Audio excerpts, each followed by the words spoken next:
Assalamualaikum warahmatullahi wabarakatuh. Perkenalkan, nama saya Wahyu Sukmaratih.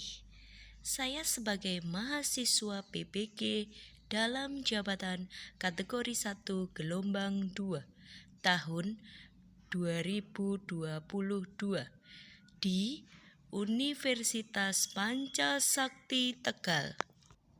Hari ini tanggal 12 Juni 2023, saya melaksanakan praktik pembelajaran dalam rangka penilaian uji kinerja Unit Kerja SMA Negeri 1 Karangnongko, Kabupaten Klaten, Provinsi Jawa Tengah. Pada kesempatan kali ini, saya akan menampilkan video pembelajaran di kelas 11 materi menganalisis struktur dan kaidah kebahasaan teks prosedur dengan model pembelajaran problem based learning. Selamat menyaksikan. Assalamualaikum warahmatullahi wabarakatuh. Waalaikumsalam warahmatullahi wabarakatuh. Sebelum memulai pembelajaran pada pagi hari ini, silahkan ketua kelasnya memimpin doa terlebih dahulu. Sebelum kita memulai pembelajaran pada pagi hari ini, baiknya kita berdoa terlebih dahulu. Berdoa mulai. Selesai. Baik, terima kasih kepada Eril sudah memimpin doa. Selamat pagi anak-anak. Pagi luar biasa. Coba sekarang dicek dulu ruangannya sudah bersih anak-anak. Sudah. Baik, terima kasih. Apa kabar anak-anak? Baik, Bu. Saya presensi dulu ya, yang tidak hadir siapa? Wah, luar biasa kelas ini. Beri tepuk tangan dulu. Sebelum memasuki pembelajaran hari ini, ada yang ingat minggu kemarin? Iya, Bu, silakan. Alexandra. Tentang teks prosedur. Ya. Jadi, teks prosedur adalah teks yang mengerjakan atau membuat salah satu dengan menghalalkan cara tertentu yang ditulis secara sistematis. Ya. Ada lagi? Iya, silakan. Estu. Tujuan teks prosedur adalah untuk menjelaskan kegiatan yang harus dilakukan agar pembaca atau pemirsa dapat secara tepat dan akurat mengikuti suatu proses membuat sesuatu, melakukan suatu pekerjaan, atau menggunakan suatu alat. Ya, terima kasih. Beri tepuk tangan ya. Ada lagi? Prosedur yang pertama ada teks prosedur sederhana, yang kedua teks prosedur kompleks. Sudah disampaikan juga jenis-jenis teks prosedurnya. Berarti sudah paham? Ya. Ada lagi yang ingin menambahkan siapa? Silakan, Adinda. Ada ciri-ciri teks prosedur. Pertama, menggunakan kata kerja aktif. Yang kedua, menggunakan kalimat perintah. Yang ketiga, terdapat panduan yang harus dilakukan. Yang keempat, menggunakan konjungsi ataupun kata hubung. Yang kelima, terdapat aturan dalam hal kegiatan ataupun bahan. Yang keenam, menggunakan kata keterangan yang menunjukkan waktu, cara, dan tempat. Lalu ada yang ketujuh, terdapat isu kegiatan yang dilakukan secara urut, Bu. Terima kasih, beri tepuk tangan. Wah, kelas ini luar biasa ya, aktif sekali ya. Oke, kita akan belajar bersama tentang menganalisis struktur dan kaidah kebahasaan teks prosedur. Potensi dasar hari ini menganalisis struktur teks prosedur dan menganalisis kebahasaan teks prosedur. Tujuan pembelajarannya melalui kegiatan pembelajaran dengan model problem based learning, peserta didik dan pendidik berdiskusi materi teks prosedur. Yang pertama, kalian harus mampu menganalisis struktur teks prosedur. Yang kedua, peserta didik mampu menganalisis kaidah kebahasaan contoh teks prosedurnya. Saya, Bu. Iya, silakan. Yaitu cara membuat jus mangga. Iya. Bahan-bahannya ada buah mangga, 1 cangkir air, 2 sendok gula, es batu, pisau, dan blender. Langkah-langkahnya yang pertama yaitu mencuci mangga dengan bersih lalu dikupas. Yang kedua, mangga dipotong-potong kecil-kecil. Langkah ketiga yaitu masukkan mangga, es batu, gula, dan air ke dalam blender. Yang keempat, blender sampai halus bahan-bahan yang sudah dimasukkan tadi. Yang kelima, jika sudah lembut, tuangkan jus mangga ke dalam gelas, lalu jus mangga siap untuk diminum. Terima kasih. Tangan anak-anak. Untuk kehidupan sehari-hari kita dapat mengambil contoh apa? Membuat minuman, jus mangga. Langkah-langkahnya sudah sesuai dengan urutannya. Harus menganalisis struktur teks prosedur. Ya, yang kedua harus menganalisis kebahasaan teks prosedur. Kita lanjutkan. Struktur teks prosedur yang pertama tujuan. Yang kedua, langkah-langkah atau petunjuk. Dan langkah yang ketiga, penegasan ulang atau penutup. Ada pertanyaan dulu. Tidak ya? Baik, saya lanjutkan. Struktur teks prosedur. Yang namanya tujuan itu penjelasan atau tujuan dalam penyusunan teks prosedur. Berarti ingin mengetahui informasi apa yang ingin disampaikan untuk pengantar. Terus yang kedua itu yang harus dipelajari tadi apa? Langkah-langkah. Jelaskan tentang proses atau tahapan-tahapan yang dilakukan untuk mendapatkan hasil yang maksimal. Berarti harus apa? Logis, sistematis, mudah dipahami.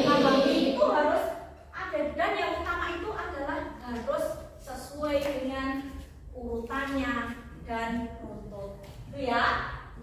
Ada pertanyaan dulu? Ya, kita lanjutkan. Yang ketiga, berarti tentang apa? Penegasan ulang atau kesimpulan. Ya, kalau kesimpulan itu berarti apa? Tentang bagian akhir. Menjelaskan suatu kesimpulan. Berarti dari semuanya, dari tujuan itu disimpulkan. Kedua tadi apa yang perlu dipelajari? Peserta didik mampu menganalisis kaidah kebahasaan teks prosedur. Kata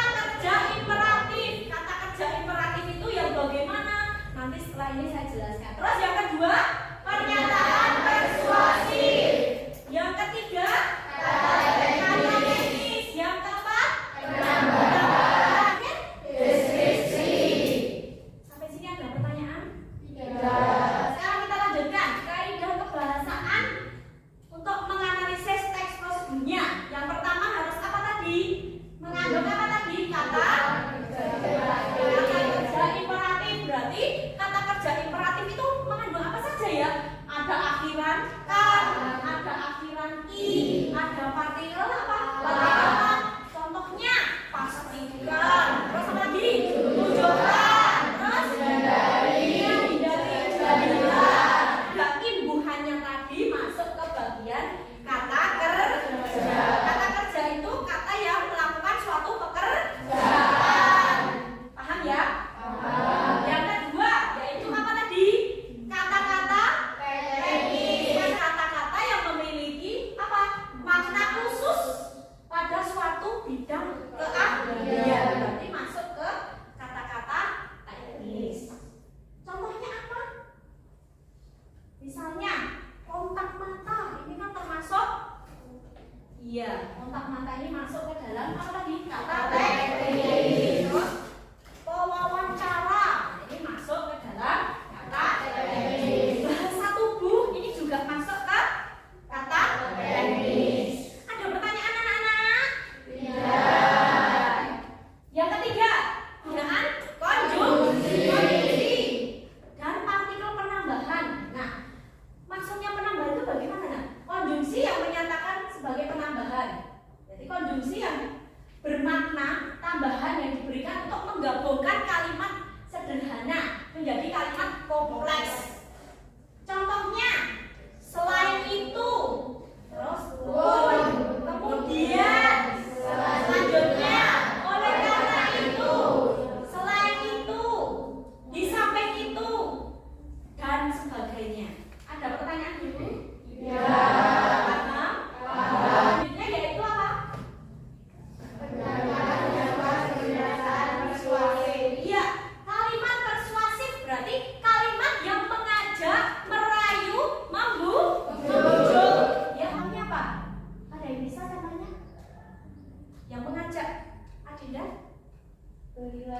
Ya, belilah.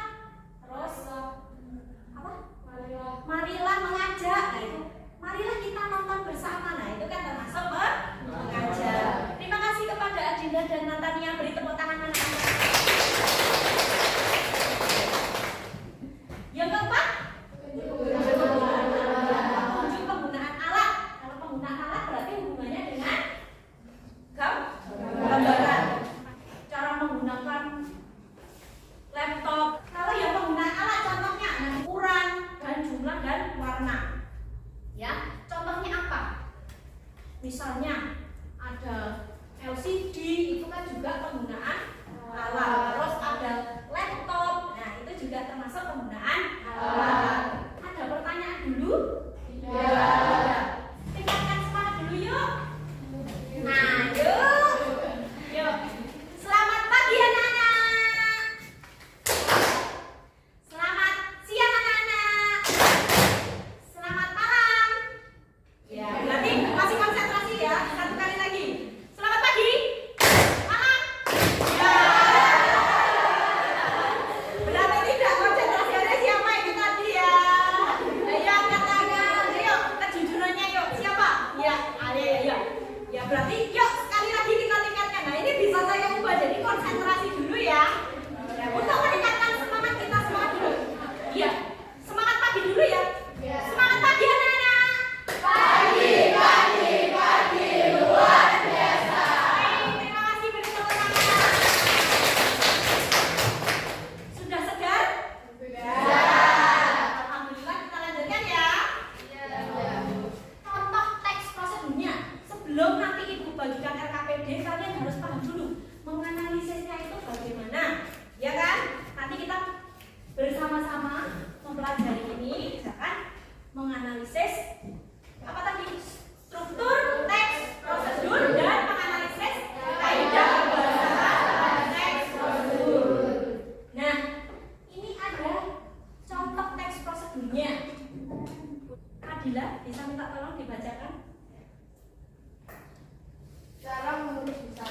Secara umum, visa merupakan tanda bukti izin untuk berkunjung ke suatu negara dengan tujuan wisata atau bekerja selama jangka waktu tertentu. Visa biasanya diberikan oleh negara asal untuk digunakan pada negara tujuan. Berikut tahapan cara pengurusan visa yang dilakukan. Yang pertama, menyiapkan segala keperluan identitas seperti KTP, SIM, akta kelahiran, ijazah, dan identitas lainnya beserta kopi dari keseluruhan identitas tersebut. 2.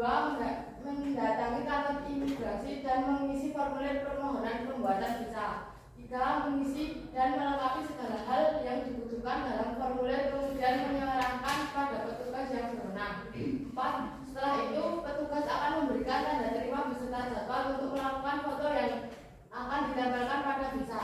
5. Ikuti jadwal foto sesuai waktu yang tertera. Biasanya sekaligus dilakukan rekam sidik jari. 6. Tunggu sesi wawancara dan siapkan dokumen asli untuk ditunjukkan. 7. Usai wawancara dan dijelaskan mengenai metode pembayaran buku visa serta jadwal pengambilan visa. 8. Pada tanggal yang ditentukan, bayarlah semua syarat administrasi. Kemudian Anda bisa mengambil visa pada jadwal yang sudah diberikan. 9. Visa biasanya selesai dalam waktu 1 minggu sejak pengurusan dilakukan. Baik, terima kasih. Beri tepuk tangan anak-anak. Contoh teks prosedurnya. Strukturnya tadi ada apa saja ya anak-anak? Tujuan.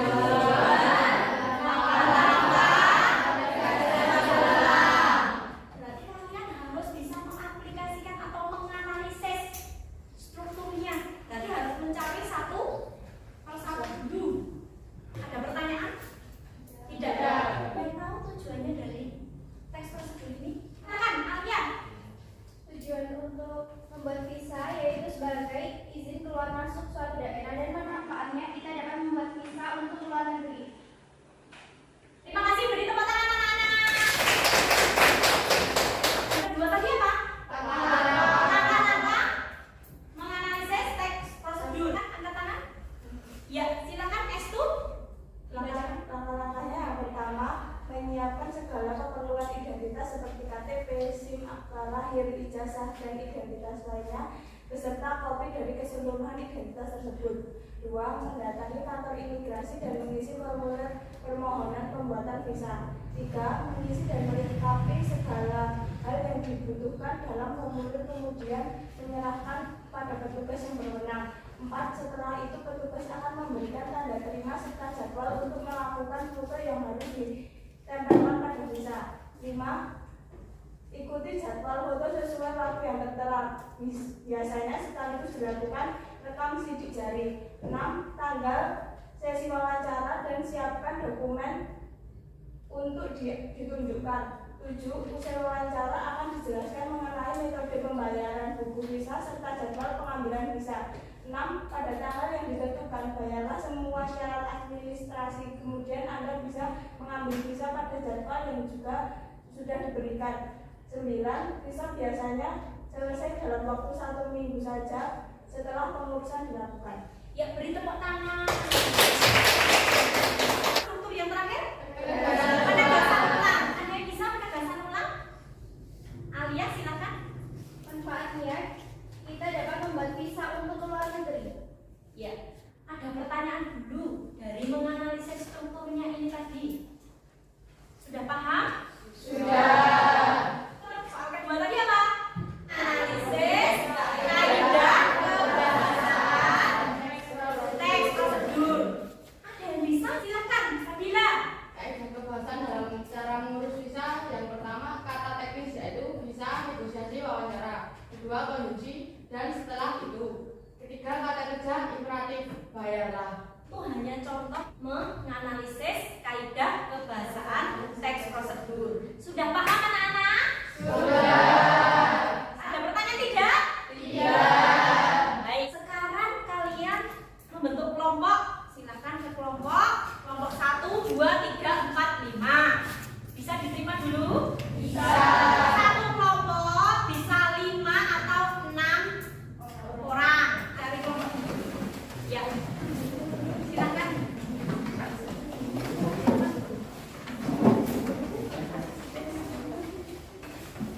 Baik, sudah ke kelompoknya masing-masing?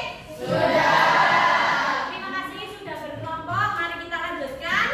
Saya akan membagikan LKPD terlebih dahulu agar kalian nanti paham.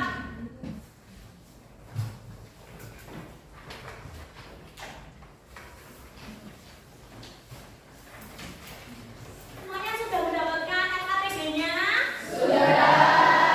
Baik, kalau sudah, silakan kalian pelajari dulu, dibaca dulu LKPD-nya. Bisa diterima? Bisa. Ibu tetap akan menilai kalian di dalam kelompok, di dalam penilaian sikap, ada penilaian observasi. Jadi tidak hanya kelompok, jadi ada penilaian diskusi, ada penilaian individu. Paham? Ada pertanyaan? Saya, Bu. Iya, silakan.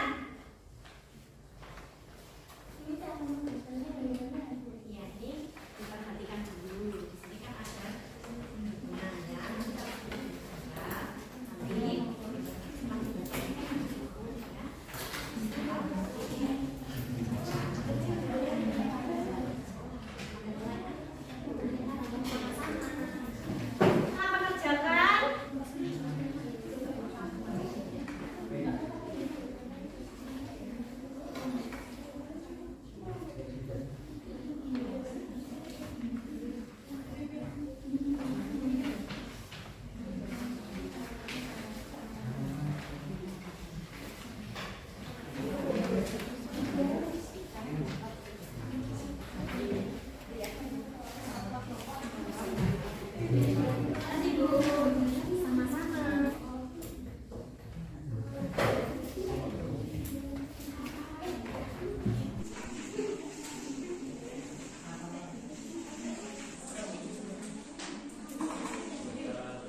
strukturnya itu ada tujuannya, dan tujuannya adalah tujuan dari teks prosedur cara mendaftar UTBK adalah untuk sebagai syarat seorang calon mahasiswa mengikuti SBMPTN.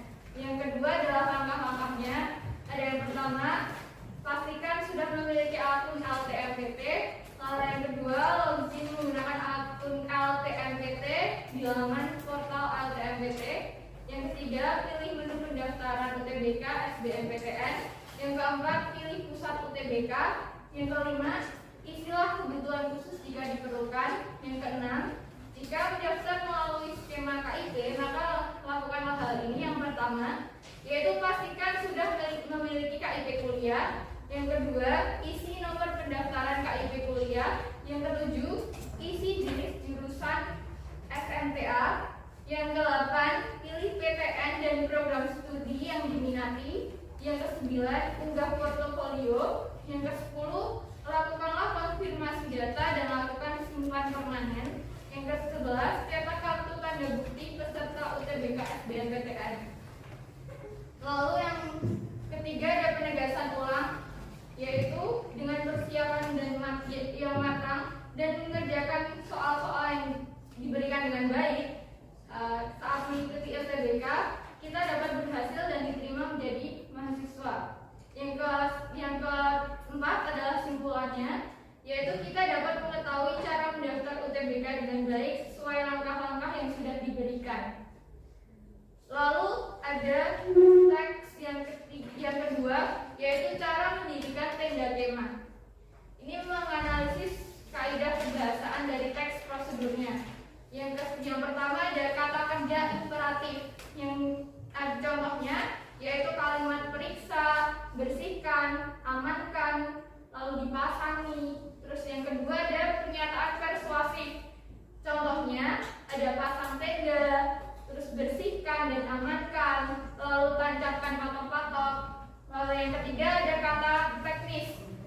Contoh kalimatnya adalah alangkah lebih baik menggunakan tali ganda.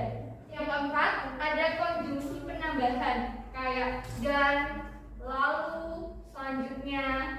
Lalu ada deskripsi alat. Contohnya ada tenda, tiang, kantong, tali, palu kecil. Demikian presentasi dari saya. Terima kasih. Baik, wah, luar biasa sekali ya. Hasilnya luar biasa, sudah dapat menganalisis. Beri tepuk tangan untuk kita semuanya. Sudah dapat menganalisis struktur teks prosedur. Selanjutnya ada tuh tujuan. Kata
berapa. Itu ya.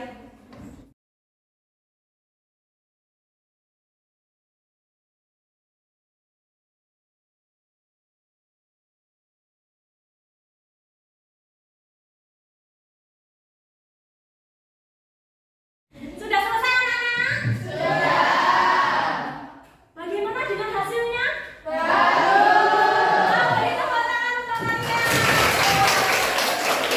Kalau sudah, kita lanjutkan untuk link refleksinya. Silakan diisi.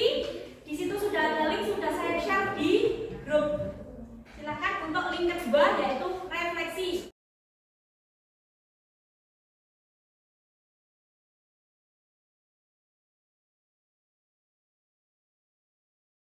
Selesai belum anak?